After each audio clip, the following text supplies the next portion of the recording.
오늘은 인간에게 구원이 절대적으로 필요한 이유라는 제목으로 주의 말씀의 은혜를 나눕니다. 오늘 본문의 말씀은 인간에 대한 첫 번째 심판이라 할 수 있는 홍수 재앙에 앞서서 인간이 왜 심판을 받을 수밖에 없는가, 그 이유에 관해서 이야기하고 있습니다. 자, 우리가 이미 살펴보았지만 인간의 삶에 죄가 들어온 이후에 인간은 하나님과의 영적인 단절의 상태에 이르게 됐습니다. 그리고 그 영적인 단절은 하나님께서 창조하신 또 다른 피조물들을 자기의 뜻대로 정복하고 소유하는 자기 중심적이고 자기 욕망적인 삶으로 뒤바뀌게 됩니다. 그러다 보니까 모든 부분에서 하나님의 창조의 섭리가 깨지게 됐습니다. 살인과 같은 범죄를 통해서 인간 존엄의 원리가 깨어지고 아내를 하나가 아닌 여럿을 삼음으로 신성한 결혼 제도가 파괴되었으며 결국 소유라는 측면에서 하나님의 피조물들이 물질 싸움의 원인이 되어버리고 말았습니다.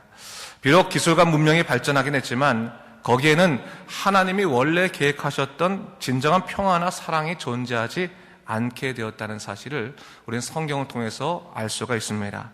자, 오늘 본문을 우리가 읽어보면 결국 죄가 인간의 삶을 어떻게 파괴하는지, 그리고 궁극적으로 죄된 인간의 삶의 종착지가 어디인지를 극명하게 드러내주고 있습니다. 그저께 제가 이미 말씀드렸지만 인간의 역사는 사실 가인이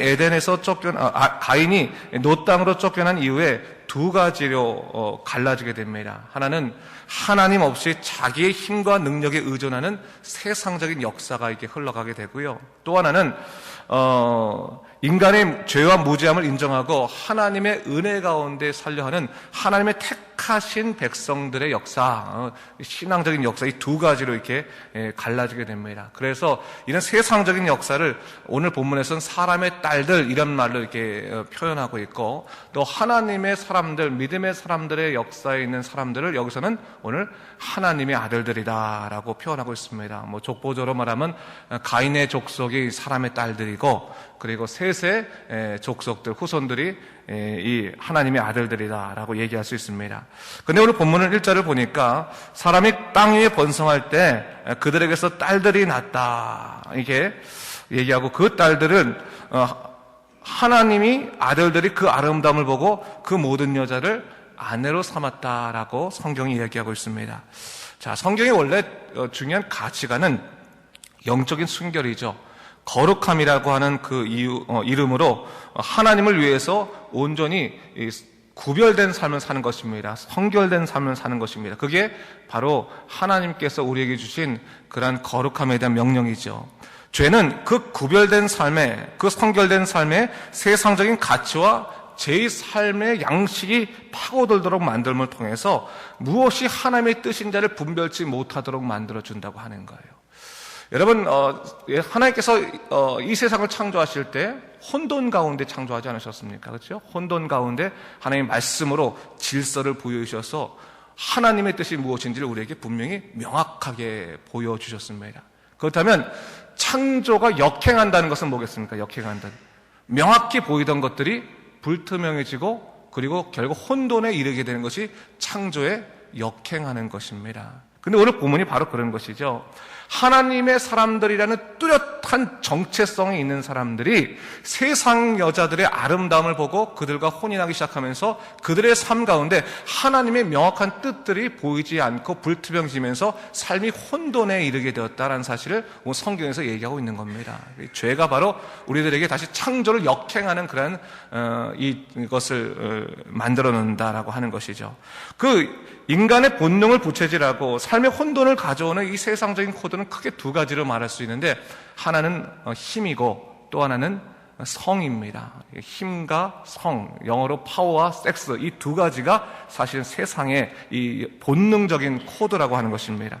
결국 뭡니까? 힘이라고 하는 것은 권력을 추구하는 것을 말하는 거죠. 힘이 강한 사람이 세상을 지배하는 것입니다. 강한 자가 세상을 지배하는 것, 그것이 세상의 원리. 하나님 나라의 원리는 그렇지 않습니다. 그런데 세상의 원리는 육신의 힘 또는 권력이 강한 사람이 세상을 지배하는 것이죠. 또 뭡니까? 아름다움. 이 아름다움이라는 것은 우리가 말하면 산을 보면서 참 아름답다, 참 이렇게 좋을 수가 있을까? 그런 아름다움을 말하는 것이 아니라 성적인 것을 의미하는 것입니다. 그러니까 하나님께서 본래 만드신 그 아름다움을 지나쳐서 인간이 자기 욕망과 자기 소유를 중심으로 얻으려고 하는, 그래서 일부러 꾸며내고 또한 모든 것을 잘못 이뤄가는 그러한 그 성적인 것들, 그런 것들을 말하는 것입니다. 바로 어떻게 보면 하나님의 아들들이 사람의 딸들을 사모해서 그들을 사랑해서 그들과 결혼했다고 하는 것은 하나님께서 만드신 그들의 순결하고 또한 온전한 그들과의 사랑에 의거해서 그들이 결혼했다기보다는 그들의 성적인 매력들과 또 그들에 대한 욕망을 중심으로 해서 결혼하기 시작했고, 그것이 결국 그들의 삶 가운데 혼돈을 갖게 되었다, 죄 가운데 갖게 되었다라는 것을 의미하게 되는 거죠. 자, 그러면서 여러분 아까도 말했지만 세상의 중요한 코드가 뭐예요? 힘과 그리고 성이라고 한다면, 이게 성적인 원리에 있어서 이 잘못된 가치관을 가지고 들어온 그 삶 속에서는 또 어떠한 가치관이 커지는 겁니까? 권력적인 가치관이 커지는 거죠. 힘센 사람이 가장 대장이 되는 거죠. 오늘 본문을 보니까 가인의 후손들에 있어서 이제 결국 이제 사람들과 하나님의 아들들과 결혼했다 할지라도 그 결국 그 딸의 후손이 뭐가 됐답니까? 네피림이 되었다라고 말하죠. 그리고 그들은 용사다라고 말합니다. 거인이죠, 거인. 나중에 이 안악자손, 영적으로는 안악자손과 연결되고, 그것이 나중에는 뭐예요? 골리앗과 연결되는 겁니다. 이게 하나의 뿌리를 갖고, 영적인 뿌리를 갖고 있는 것입니다. 결국 힘이 세상을 지배하는 그러한 식으로 그러한 세상이 바뀐다라고 하는 것이죠. 결국 무엇입니까? 하나님의 약속을 가지고 믿음으로 살아가고 하자 하는 하나님의 사람들, 그래서 하나님의 택한 백성으로 연약하지만 미약하지만 하나님의 능력으로 살아가는 그런 하나님의 사람들이 세상에 그냥 빠져서 살아가게 될 땐 그들은 세상이 원래 주는 원리인 그 권력과 그런 성적인 원리로 인해서 그 타락의 원리에 의해서 그들 모두가 다 망가지게 된다라는 것을 이야기하고 있는 거죠. 그래서 그들이 결국 완전히 죄에 빠지게 되고 삶이 부패하게 된다는 것을 오늘 본문에서 이야기해주고 있습니다. 자, 그렇다면 여러분, 오늘 우리도 마찬가지입니다.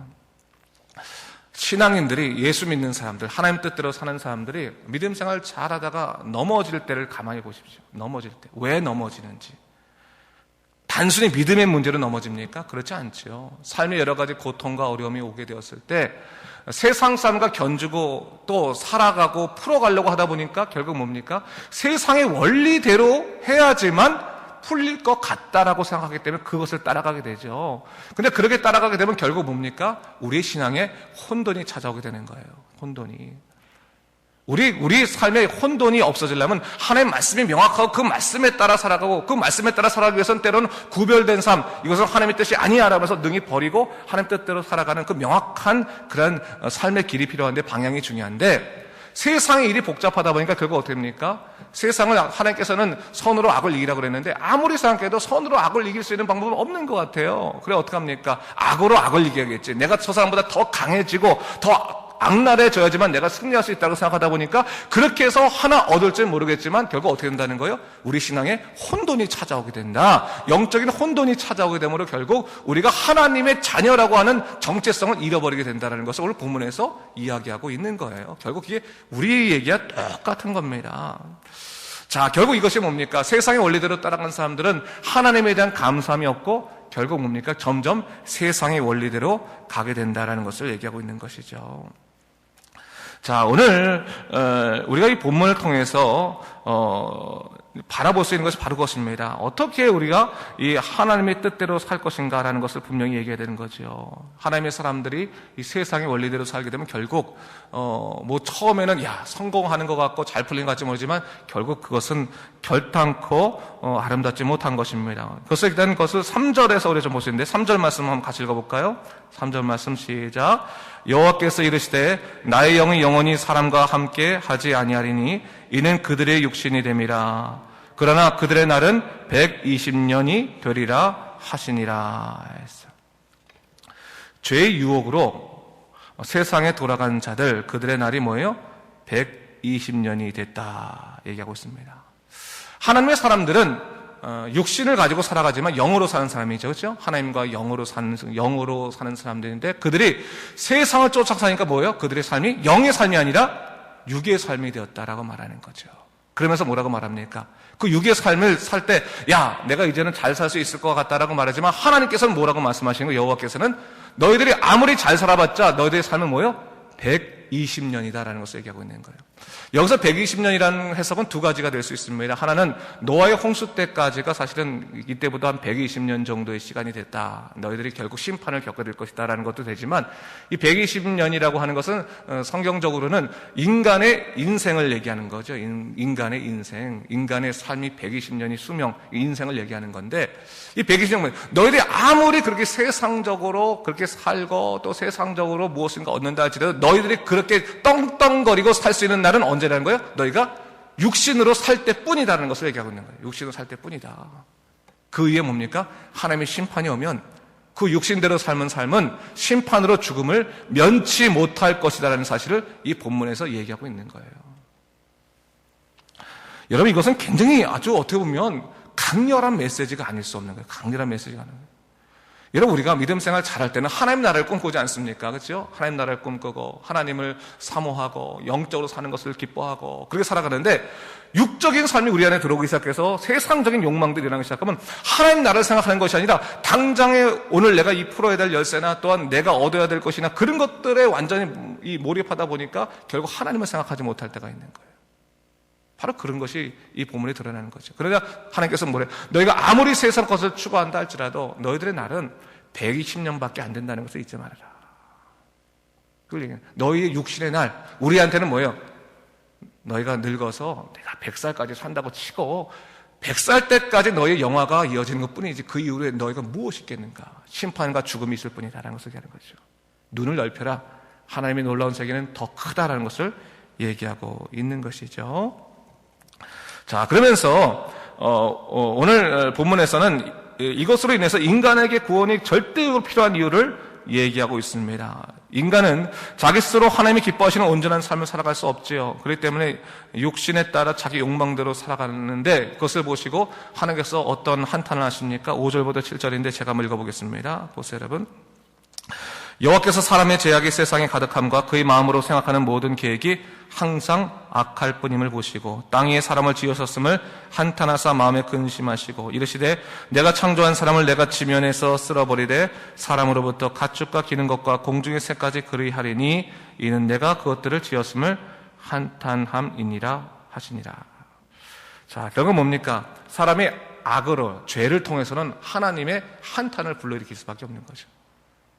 분명해. 죄 가운데 서 있으면서 하나님께 감사할 일도 없고 죄 가운데 서 있으면서 하나님께서 기뻐하신다는 거 착각하지 말라는 거예요.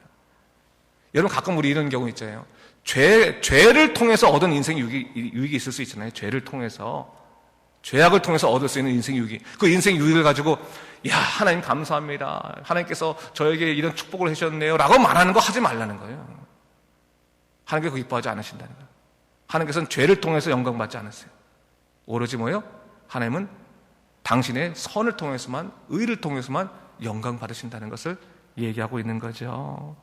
그러면서 뭡니까? 사람의 죄악이 세상에 가득한데 그의 마음으로 생각하는 모든 계획이 악하다. 그건 뭡니까? 하나님과 단절되어 있으면 인간은 모든 것이 다 하나님 보시기에 안 좋은 일만 행할 수밖에 없는 그렇게 연약한 존재라는 것을 얘기하는 거죠. 그러니까 뭡니까? 사람만 가지고는 구원에 이를 수 없는 거예요.